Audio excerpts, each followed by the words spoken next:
fa anisan'ny tonga tetsy Mahamasina ihany koa nanatrika ny lalao ny ministry ny tanora sy ny fanatanjahantena Andriamatoa Tinoka Roberto izay naneho ny heviny fa vonona hatrany ny fitondram-panjakana ny anohana ny fanao fanatanjahantena indrindra fa ny taranja baolina lavalava toy ny nataony tamin'ny baolina kitra dia tsy lata-janja tamin'izay ihany koa no nataony ministera ny tanora sy ny fanatanjahantena niaraka tamin'ny filoham-pirenena Andry Nirina Rajoelina tamin'ity androany ity tetsy Mahamasina izay nanolotra vola 10 tapitrisa ariary anaovan'ny Maki de Madagasikara 3e mi-temps ary teo ihany koa ny fanazavan'ny filohan'ny fédération Marcel Rakotomalala fa dia afapo ny tenany tamin'ny fikarakarana tamin'ny akapobeany sy ny zava-bitany Maki de Madagasikara arahantsika indray izay vaovao izay. Teo akaikin'ny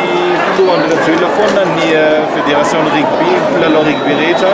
hatramin'izay ka hatramin'izao vao mafisitsika zany fiaramiasa zany ary hita le fiezahany zandrikelintsika dia mahafinaritra nakasika. Fiterinao tamin'ny akapobeany lalao le matonista tsara ofana le tsara fiomanana ny ekipatsika ary natao hoe manatomba rabatana kely raha zareo vahiny dia le rapidité tsika le fitsoriaka tsika zany tena hitako hoe avantage be ary fa manana tactique technique mipetrapetraka koa tsika avolenta koa tsika namibisy sambiny manaraka izao aiza ny mety hoe antsara biriky ny fanjakana amin'ny fanohanana ny firenena ny fanjakana nanohana foana porofo reny hoe nandraisan'ny président Rajoelina amin'ny Maki alohan'izao lalao zao ary hitatsika fa Namibia isany anatin'le poule ao mafimafy ihany nefa efa resitsika tamin'ny prolongation angamba zay raha tsy tamin'ny fihaonana farany efa resitsika tamin'ny prolongation zareo dikan'izay à la portée tsika tsara zany le Namibia tohanana mafy roka izy ireo motivena mafy roka izy ireo fa mandeha tena diso afapo loatra zay ny tena marina ary tena nafinaritra zany ny lalao nationdreo ankizy ireo marina fa hoe be ny fanakianana hoe ireo ankizy kely balitika kely reo ve no atao eo namindreo namibingeza be sy any reo fijerentsika Nigeria kanefa dia nampisehoan'ireo Maki de Madagasikara zany fa tena manana ny miady mihitsy zareo eo amin'ny tsy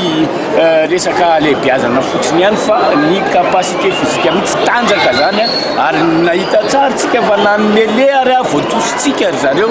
tsy navita kokoty mihitsy zareo tsy navita n'ilay jeu le manosika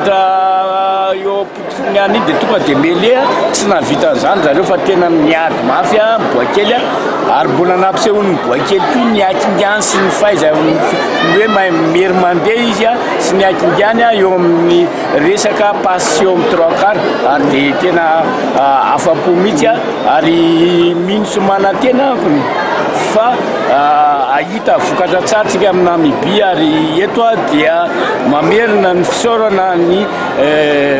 président Rajoelina zany tamin'ny zavatra motivation ozy izy sy régime ozy izy aty amin'ny rugby fa tena zava-dehibe ankoatran'ny motivation sy régime dia nany tamin'ny préparation ary dia izay isorako manokana monsieur le ministre zany izay ama ministre ny fanatanjahantena azy dia nanampy amin'ny ireo boakely reo mihitsy izy ary tsy mitsanga menatra zany ny sport malagasy zany tarity monsieur le ministre fa dia hoe raha tsika mahita eo ny araka ny teny monsieur le ministre hoe teo hoe Namibia zany tsy ho atahorantsika zany fa hitanareo fa hiomana tsara tsika dia mivoaka mpandresy teo ara ny manager général ny Afrika dia efa nampanantena fa ho ataony aty amintsika zany match Namibia Madagasikara zava-dehibe zany hitanareo amin'izany hoe misy dikany natole ny any amin'ny Afrika mampanantena antsika an'izany ka dia rary soa foana zany nahoatsika vahoaka malagasy zay mety ny mpilalao avy dia avy na pirenena ary anao fety sambatra itsika malagasy satria tanteraka mihitsy ny vinany Andriamatoa filoha dia ny verina indray ny ampo-pirenena ary dia ny sport no anisan'ny tonantsika anao fety tsara amin'ity faran'ny taona ity.